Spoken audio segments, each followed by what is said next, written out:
जय हिंद दोस्तों। कैसे हैं आप सभी। आई होप कि आप सभी बहुत अच्छे होंगे और अपनी तैयारी ज़ोरों शोरों से कर रहे होंगे। तो शुरू करते हैं अपनी आज की इम्पोर्टेंट क्लास। और ये प्रीवियस ईयर के क्वेश्चंस नहीं है जो हम अब कर रहे हैं, ये क्वेश्चंस हैं प्रैक्टिस सेट के, जो कि आपके लिए बहुत ज़्यादा महत्वपूर्ण होने वाले हैं और इस तरह के क्वेश्चंस ही आपको पेपर में देखने के लिए मिलेंगे। तो शुरू करते हैं क्वेश्चन नंबर 1 के साथ। इसमें पूछा गया है, निम्नलिखित में से किसे कंप्यूटर के मस्तिष्क के नाम से जाना जाता है।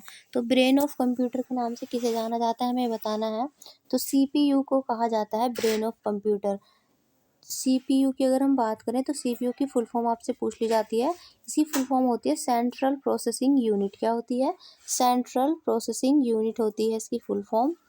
एएलयू की अगर हम बात करें तो एएलयू की फुल फॉर्म होती है अर्थमेटिक लॉजिक यूनिट। क्या होती है? Arithmetic logic unit. Next question number 2, soda water का डैश द्वारा आविष्कार किया गया। तो हमें बताना है जो सोडा वाटर होता है इसका आविष्कार किसके द्वारा किया गया था। तो इसका आविष्कार करने वाले थे जोसेफ प्रिस्टली। जोसेफ प्रिस्टली के द्वारा इसका आविष्कार किया गया था। नेक्स्ट क्वेश्चन, त्वचा की सबसे बाहरी परत क्या होती है। देखिए, जो हमारी त्वचा होती है, हमारी स्किन, उसकी सबसे बाहरी परत होती है एपिडर्मिस। क्या कहा जाता है उसको?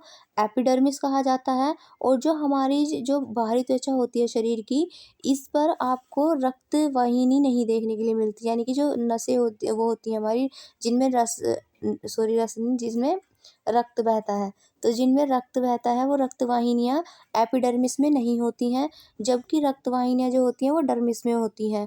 जो एपिडर्मिस के हमारे नीचे वाली स्किन होती है उसको हम डर्मिस कहते हैं।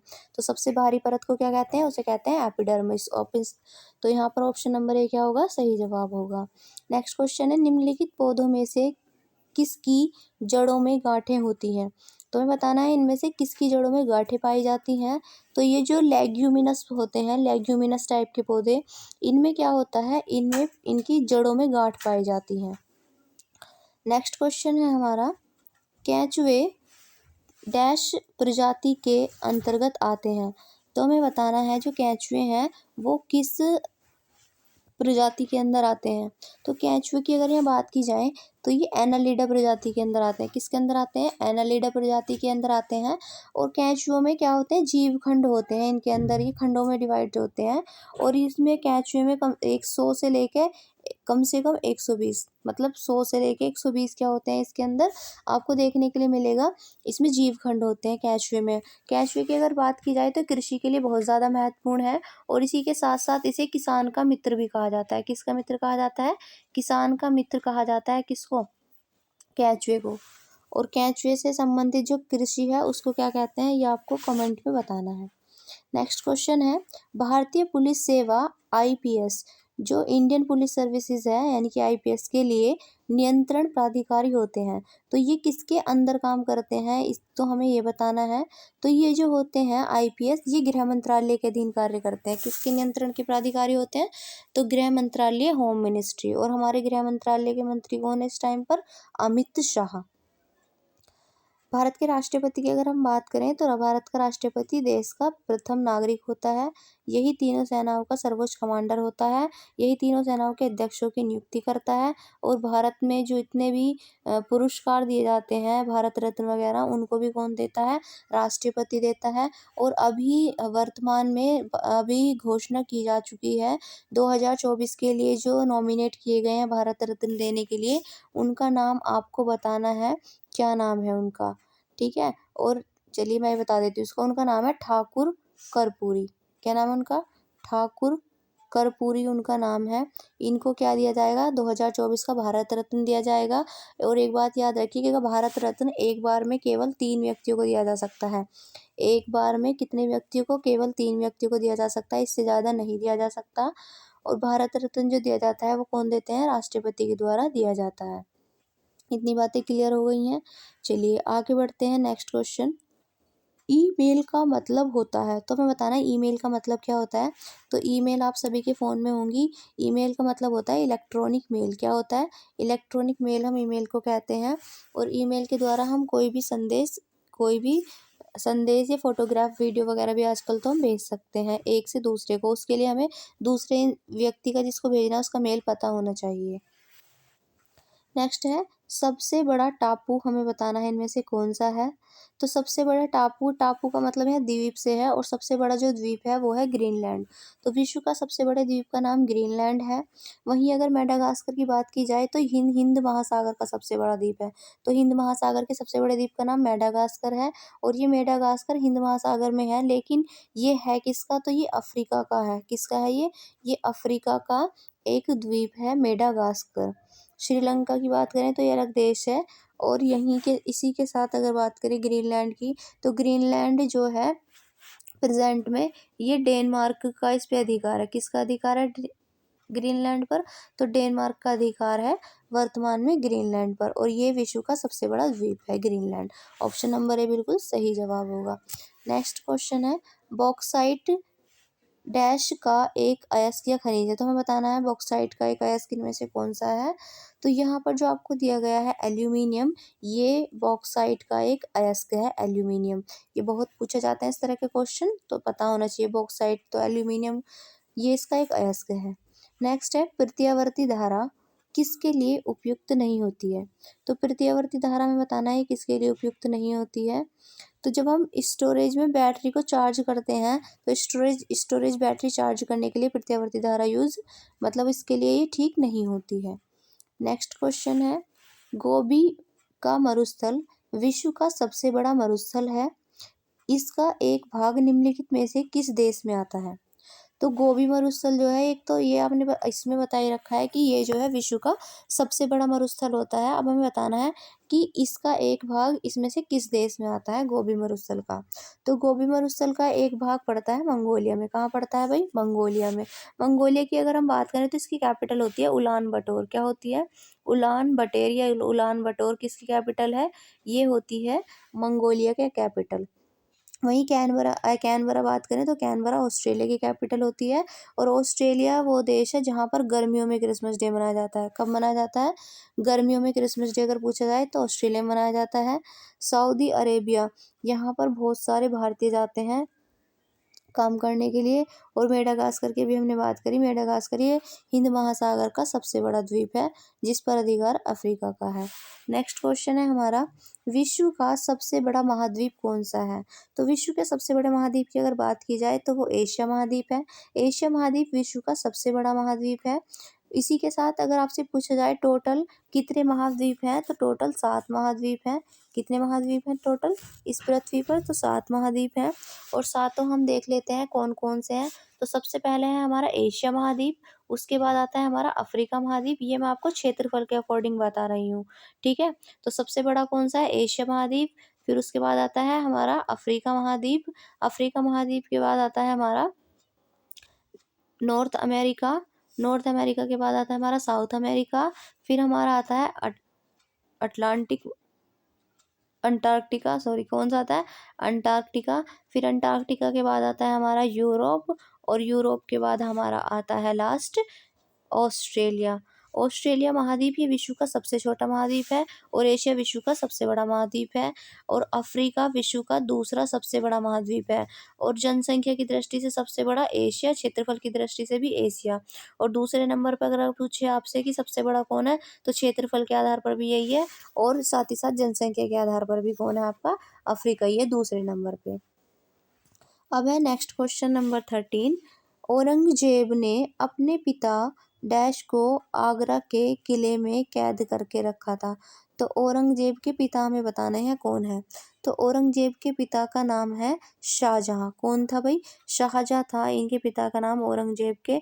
और औरंगजेब ने अपने ही पिता को क्या रखा था, अपने ही पिता को आगरा के किले में कैद रखा था। और जिस जगह पर रखा था उसको कहा जाता था, उस जगह का नाम था मुसम्मन वर्ज। क्या था उसका नाम, मुसम्मन वर्ज। तो इस मुसम्मन वर्ज में क्या रखा था, इन्होंने अपने पिता को कैद करके रखा था। और इनके पिता जब तक इनकी मृत्यु नहीं हो गई, ये वहीं से ही उस बंद कमरे से ही क्या देखते रहते थे, ताजमहल की तरफ देखते रहते थे। और फिर इनकी क्या हो जाती है, एक दिन वहीं पर ही मृत्यु हो जाती है। और उसके बाद फिर इनको जहाँ इन्होंने अपनी पत्नी का दफनाया था उनका ताजमहल के पास ही, फिर मतलब ताजमहल के अंदर ही जहाँ इनकी पत्नी है उसके पास ही फिर इनको भी दफना दिया गया था। नेक्स्ट है, वांडीवास के युद्ध में इंग्लिश सेना ने डैश को हराया था। तो वांडीवास के युद्ध में बताना है इंग्लिश सेना ने किसको हराया था। तो वांडीवास का जो युद्ध हुआ था ये हुआ था इंग्लिश यानी कि अंग्रेजों के बीच और दूसरा फ्रांसीसियों के बीच। इस युद्ध में फ्रांसीसी क्या हो गए थे, हार गए थे वांडीवास के युद्ध में। नेक्स्ट क्वेश्चन है, पुलित्जर पुरस्कार डैश के क्षेत्र में दिया जाता है। तो ये पुलित्जर प्राइज आपसे बहुत पूछा जाता है, इम्पोर्टेंट है। और पुलित्जर प्राइज दिया जाता है पत्रकारिता के क्षेत्र में। किसके क्षेत्र में दिया जाता है, पत्रकारिता के क्षेत्र में दिया जाता है पुलित्जर प्राइज। नेक्स्ट क्वेश्चन है, विद्युत प्रतिरोध की इकाई क्या है। तो विद्युत प्रतिरोध की इकाई जो होती है वो होती है ओम। ये ओम का साइन होता है और ये किसकी इकाई है, प्रतिरोध की इकाई होती है ओम। नेक्स्ट है, टेलीविज़न का आविष्कार किसने किया था। तो टेलीविज़न का आविष्कार करने वाले व्यक्ति थे, इनका नाम है J.L. बेयर्ड। कौन थे, J.L. बेयर्ड थे। इन्होंने ही टेलीविज़न की खोज की थी। नेक्स्ट क्वेश्चन है, भारत और बांग्लादेश के बीच भूमि सीमा समझौते जिसे LBA पर हस्ताक्षर होने के बाद बांग्लादेश के साथ कुछ विशेष अंतः क्षेत्रों की अदला बदली करने तथा अंतः क्षेत्रों के निवासियों को नागरिकता देने के लिए संविधान की किस अनुसूची में संशोधन की आवश्यकता है। तो हमें बताना है, इस तरह से जब सीमा समझौते होते हैं, अदला बदली होती है, तो इस तरह की जो चेंजेस होते हैं उसके लिए संविधान की कौन सी अनुसूची में संशोधन किया जाता है।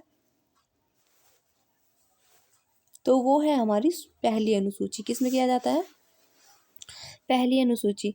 देखिए पहली अनुसूची में ही क्या किया जाएगा, इसमें चेंज किया जाता है जब भी किसी संविधान में इस तरह का सीमा को लेकर संशोधन किया जाता है। ठीक है, इसी के साथ अगर हम बात करें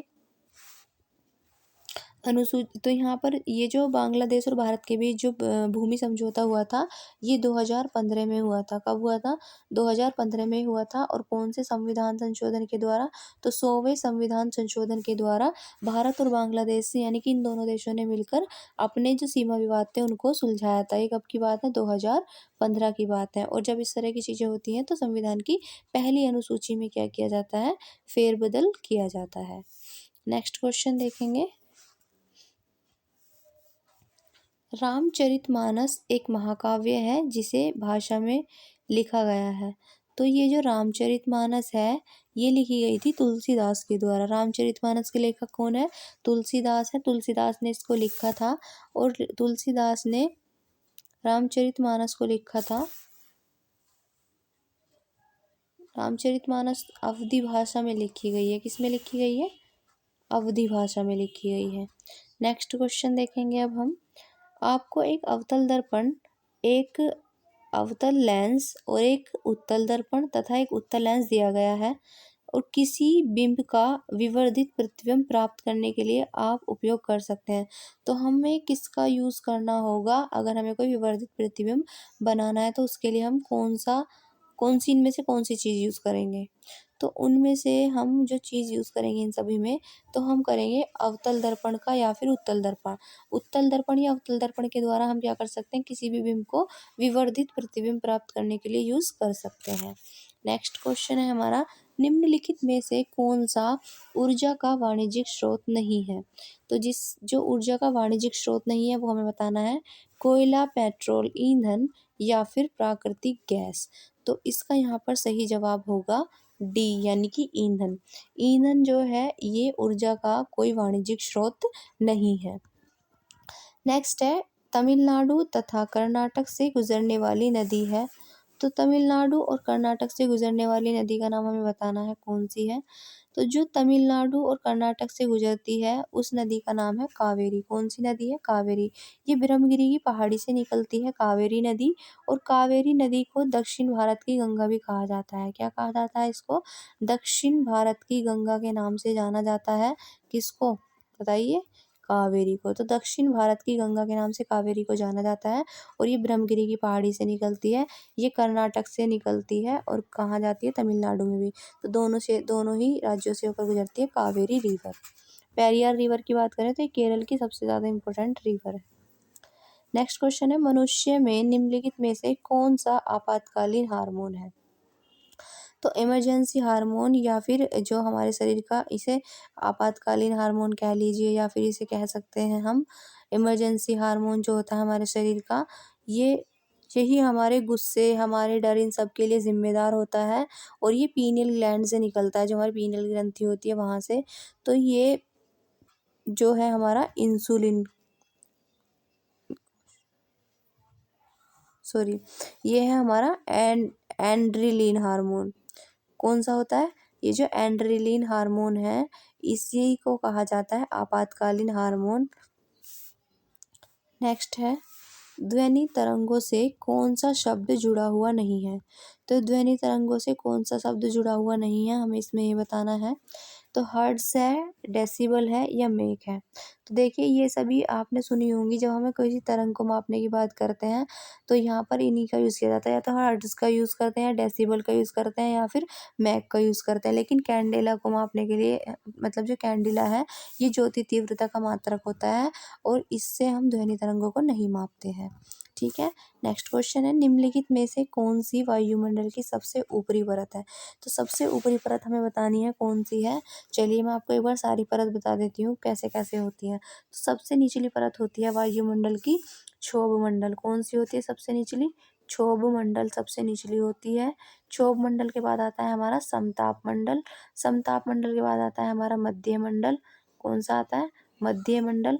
मध्य मंडल के बाद आता है हमारा आयन मंडल और आयन मंडल के बाद सबसे लास्ट में आता है हमारा बहिर्मंडल। तो अब बताइए सबसे बाहर वाली कौन सी हुई इसमें? तो बहिर्मंडल ही क्या होता है? सबसे ऊपरी परत होती है। ऑप्शन नंबर डी क्या होगा इसके लिए? एकदम सही जवाब होगा। नेक्स्ट क्वेश्चन, विश्व व्यापार संगठन जो अब गेट के स्थान पर है, इसका मुख्यालय में बताना क्या मुख्यालय कहाँ पर है, ये हमें बताना है। तो देखिए विश्व व्यापार संगठन, जिसे हम WTO के नाम से जानते हैं, यानी कि world trade organisation. World trade organisation की अगर हम बात करें तो वर्ल्ड ट्रेड ऑर्गेनाइजेशन की स्थापना 1 जनवरी को हुई थी, 1995 में हुई थी। कब हुई थी भाई? 1 जनवरी 1995, 1995 को हुई थी इसकी स्थापना। पहले WTO का नाम गेट हुआ करता था, लेकिन वर्तमान में हम इसको WTO के नाम से जानते हैं। और इसके अंदर, और हमसे पूछा है इसका मुख्यालय, तो इसका मुख्यालय जेनेवा में स्थित है। कहाँ पर है? जेनेवा, स्विट्जरलैंड के अंदर इसका मुख्यालय स्थित है। और इसी के साथ WHO की अगर हम बात करें, वर्ल्ड हेल्थ ऑर्गेनाइजेशन की, तो इसका मुख्यालय भी जेनेवा में ही स्थित है। और इसकी स्थापना हुई थी 7 अप्रैल 1948 को। कब हुई थी? 7 अप्रैल 1948 को स्थापना हुई थी WHO की, और इसलिए हम 7 अप्रैल को WHO डे के रूप में मनाते हैं। क्लियर? चलिए, यहीं अगर हम बात करें ऑस्ट्रिया, तो ऑस्ट्रिया की कैपिटल होती है वियना। और यहाँ पर ये जो न्यूयॉर्क है, इसे बिग एप्पल के नाम से भी जाता है और बड़ी नाम से जाना जाता है, और साथ ही इसे बड़ी इमारतों के शहर के नाम से भी जाना जाता है। अब है नेक्स्ट क्वेश्चन, विधान परिषद की सदस्यता के लिए न्यूनतम आयु सीमा क्या है? तो विधान परिषद का अगर किसी को सदस्य बनना है तो उसकी आयु उतनी ही होनी चाहिए जितनी कि राज्यसभा का सदस्य बनने के लिए होती है। तो राज्यसभा का सदस्य बनने के लिए हमें एज चाहिए 30 वर्ष। तो विधान परिषद का सदस्य बनने के लिए भी हमें कितनी चाहिए होगी? 30 वर्ष। तो 30 वर्ष क्या होगा यहाँ पर? एकदम सही जवाब होगा। नेक्स्ट है, बांग्लादेश का राष्ट्रीय गान आमार सोनार बांग्ला, ये किसने लिखा था? तो ये जो आमार सोनार बांग्ला है, ये 1905 में जब स्वदेशी आंदोलन चल रहा था। और ये स्वदेशी आंदोलन क्यों चल रहा था? तो स्वदेशी आंदोलन चल रहा था विरोध में बंगाल विभाजन। जब 1905 में बंगाल विभाजन हुआ था, तो उसी के विरोध में स्वदेशी आंदोलन चल रहा था। इसीलिए यहाँ पर रविंद्रनाथ टैगोर ने यहाँ पर लिखा था आमार सोनार बांग्ला, जो कि बाद में चलकर बांग्लादेश का राष्ट्रीय गान बनता है। तो यहाँ पर ये जो लिखा गया था, ये रविंद्रनाथ टैगोर के द्वारा लिखा गया था। नेक्स्ट क्वेश्चन है, भारत में लाख का सबसे अधिक उत्पादन कहाँ पर होता है? तो लाख का उत्पादन जो सबसे अधिक होता है भारत के अंदर, वो होता है झारखंड में। कहाँ पे होता है? झारखंड में सबसे अधिक लाख का उत्पादन होता है। अभी अगर हम बात करें गुजरात की, तो गुजरात के सूरत में विश्व का सबसे बड़ा कार्यालय खोला गया है। ये खिताब अब तक पेंटागन अमेरिका के पास था। अमेरिका के अंदर जो पेंटागन कार्यालय है, वो विश्व का सबसे बड़ा कार्यालय हुआ करता था, लेकिन अब वर्तमान में सूरत का जो कार्यालय है वो सबसे बड़ा होगा। वहीं पश्चिम बंगाल की अगर बात करें, तो ये पश्चिम बंगाल आपसे पूछा जाता है पश्चिम बंगाल की कैपिटल क्या है? तो कोलकाता है। और कोलकाता ये कौन सी नदी के किनारे है, ये आपसे पूछा जाता है। तो कोलकाता है हुगली नदी के किनारे। कौन सी नदी? हुगली नदी के किनारे। छत्तीसगढ़ की राजधानी क्या होती है? आपको कमेंट में बतानी है। नेक्स्ट क्वेश्चन है हमारा, बचपन बचाओ आंदोलन के संस्थापक कौन है? तो बचपन बचाओ आंदोलन, ये बच्चों को बचाया गया था, एक फैक्ट्री से निकाला गया था, और ये आंदोलन चलाया गया था किसके द्वारा? तो कैलाश सत्यार्थी के द्वारा।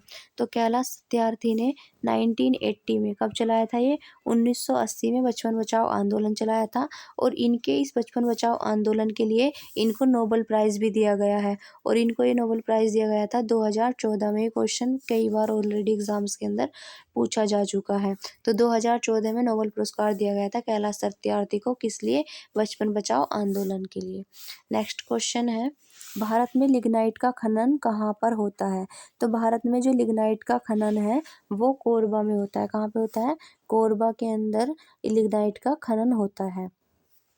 नेक्स्ट है, हेपेटाइटिस मानव शरीर के किस अंग को प्रभावित करता है? तो हेपेटाइटिस, जिसे हम पीलिया भी कह देते हैं, तो ये हेपेटाइटिस हमारे लीवर को प्रभावित करता है। किसको प्रभावित करता है?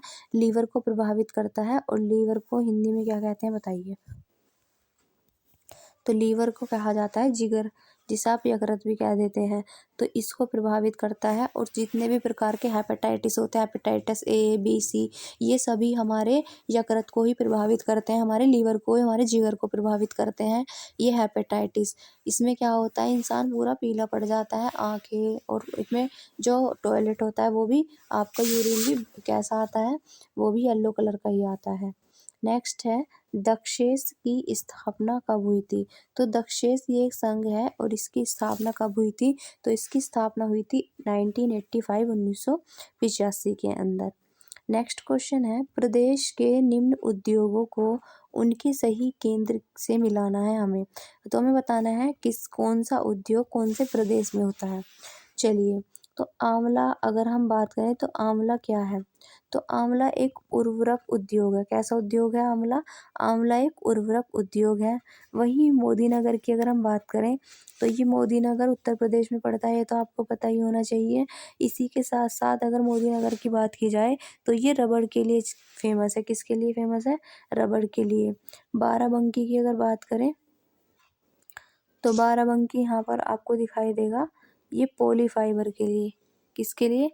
पॉली फाइबर के लिए जाना जाता है यहाँ पर हमारा ये।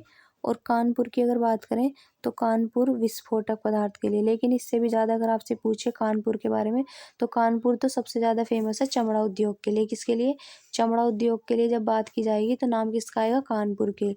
तो कानपुर चमड़ा उद्योग के लिए तो जाना जाता है सबसे ज़्यादा, और उसी के साथ साथ कानपुर विस्फोटक पदार्थ के लिए भी जाना जाता है। तो आंवला उर्वरक उद्योग के लिए जाना जाता है, और मोदीनगर रबर उद्योग के लिए, और बाराबंकी पॉली फाइबर के लिए, और कानपुर विस्फोटक और चमड़ा उद्योग के लिए सबसे ज़्यादा। नेक्स्ट क्वेश्चन है, दादरी, चुनार, चुर्क, डल्ला सभी में कारखाने हैं जो उत्पादित करते हैं, क्या उत्पादित करते हैं हमें बताना है। तो दादरी में भी है, चुनार में भी है, चुर्क में भी है, और डल्ला में भी। इन सभी जगह कारखाने हैं, किसके हैं हमें ये बताना है। सीमेंट के हैं, कागज़ के हैं, चीनी के हैं, या फिर उर्वरक के हैं। तो ये इन सभी में है, सीमेंट के कारखाने आपको देखने के लिए मिलेंगे। नेक्स्ट क्वेश्चन है, उत्तर प्रदेश खादी ग्रामोद्योग विकास की स्थापना कब की गई थी? तो उत्तर प्रदेश खादी ग्रामोद्योग बोर्ड की स्थापना की गई थी 1960 में। ऑप्शन नंबर ए क्या होगा यहाँ पर सही जवाब होगा। और उत्तर प्रदेश के नाम से गठन कब किया गया था? 24 जनवरी को। कब किया गया था? 24 जनवरी 1950 को। इसलिए हम 24 जनवरी को उत्तर प्रदेश दिवस के रूप में मनाते हैं। नेक्स्ट क्वेश्चन देखते हैं, 2 लिस्ट दी गई हैं, सूची 1 और सेकंड। अब हमें इन्हें मिलाना है, कौन-कौन सी कहाँ-कहाँ। तो एक तरफ दी गई हैं हमें पारंपरिक कला और शिल्प दी गई हैं, दूसरी तरफ इनका संबंध हमें बताना है कहाँ से। चलिए, तो मिट्टी के बर्तन बताना है सबसे पहले। तो हमें मिट्टी के बर्तन जो है वो कहाँ से रिलेटेड हैं। तो मिट्टी के बर्तन हमारे खुरजा से रिलेटेड है। कहाँ से हैं भाई? खुरजा। खुरजा में मिट्टी के बर्तन बनाए जाते हैं। वहीं अगर बात की जाए काष्ठ नक्काशी, तो काष्ठ नक्काशी जो की जाती है ये बरेली में की जाती है। कहाँ पे की जाती है? बरेली में की जाती है काष्ठ नक्काशी। वहीं अगर आपसे पूछा जाए काष्ठ पादुका, पादुका मतलब होता है जो खड़ाऊ, जिस तरह से आपने देखा होगा ऋषि मुनि पहनते थे, वो खड़ाऊ टाइप में पहनते हैं। तो यहाँ पे हमें बताना है जी काष्ठ पादुका या खड़ाऊ जो है ये कहाँ पर आपको देखने के लिए मिलते हैं। तो ये आपको पीलीभीत में ही देखने के लिए मिलेंगे। और जरी का काम कहाँ से संबंधित है? जरी कला ये सहारनपुर से। और सहारनपुर याद रखिएगा ये संतरे के लिए फेमस है। किसके लिए? संतरा। तो संतरा सबसे ज़्यादा उत्तर प्रदेश में कहाँ मिलता है? सहारनपुर के अंदर मिलता है। ठीक है। मिट्टी के बर्तन खुरजा, काष्ठ नक्काशी बरेली, काष्ठ पदाऊ या पादुका या खड़ाऊ पीलीभीत और जरी सहारनपुर। नेक्स्ट क्वेश्चन है, उत्तर प्रदेश में मिट्टी के खिलौने का उद्योग केंद्रित है। तो अगर हम उत्तर प्रदेश की बात करें तो उत्तर प्रदेश में मिट्टी के खिलौने का जो उद्योग केंद्रित है वो है हमारे मेरठ के अंदर। कहाँ पर देखने के लिए मिलेगा? मेरठ में देखने के लिए मिलेगा। मेरठ की अगर हम बात करें तो मेरठ को स्पोर्ट्स सिटी के नाम से जाना जाता है। किसके नाम से? स्पोर्ट्स सिटी के नाम से जाना जाता है। और मेरठ फेमस है कैंची के लिए। सबसे ज़्यादा फेमस क्या है मेरठ की? कैंची बहुत फेमस है। नेक्स्ट क्वेश्चन है, कांच उद्योग के लिए उत्तर प्रदेश का कौन सा नगर विख्यात है? तो कांच उद्योग के लिए फिरोजाबाद को जाता है। किसको जाना जाता है? फिरोजाबाद को जाना जाता है। और फिरोजाबाद को सुहाग नगरी के नाम से भी जाना जाता है। ठीक है। नेक्स्ट क्वेश्चन है हमारा, अनुसूचित बैंक एक ऐसा बैंक है जो, तो हमें बताना है अनुसूचित बैंक कौन से बैंक होते हैं। तो अनुसूचित बैंक वो बैंक होते हैं जो 1934 में जो भारतीय रिजर्व बैंक के जो रूल रेगुलेशंस थे उनमें जो भारतीय रिजर्व बैंक की दूसरी लिस्ट है, दूसरी अनुसूची है सॉरी, तो दूसरी अनुसूची में जो शामिल होता है बैंक उसे ही कहा जाता है अनुसूचित बैंक। तो अनुसूचित बैंक राष्ट्रीयकृत हो राष्ट्रीयकृत न हो, इस तरह का कोई आंसर नहीं होगा। तो जो भारतीय रिजर्व बैंक यानी कि जो आरबीआई की दूसरी अनुसूची में शामिल बैंक होता है उसी को हम कहते हैं अनुसूचित बैंक। आरबीआई की अगर हम बात करें तो आरबीआई की स्थापना 1934 का जब आरबीआई एक्ट आया था उसके आधार पर ही 1 अप्रैल 1935 को क्या की गई थी? 1 अप्रैल 1935 को आरबीआई की स्थापना की गई थी। आरबीआई के प्रेजेंट में अगर हम बात करें अध्यक्ष की तो शक्तिकांत दास हैं। कौन है भाई? शक्तिकांत दास क्या है प्रेजेंट में? इसके अध्यक्ष हैं। किसके? आरबीआई के। आरबीआई को बैंकों का बैंक भी कहा जाता है। और आरबीआई भारत का सबसे बड़ा बैंक है। और आरबीआई के अंदर ही सभी बैंकों के खाते खोले जाते हैं, इसलिए इसको बैंकों का बैंक कहा जाता है। ठीक है। चलिए, तो आज की क्लास में इतने ही क्वेश्चंस रखते हैं, बाकी कल मिलेंगे फिर एक नई वीडियो के साथ। तब तक के लिए अपना ध्यान रखिएगा। जय हिंद, जय Bharat and happy Republic day आप सभी को।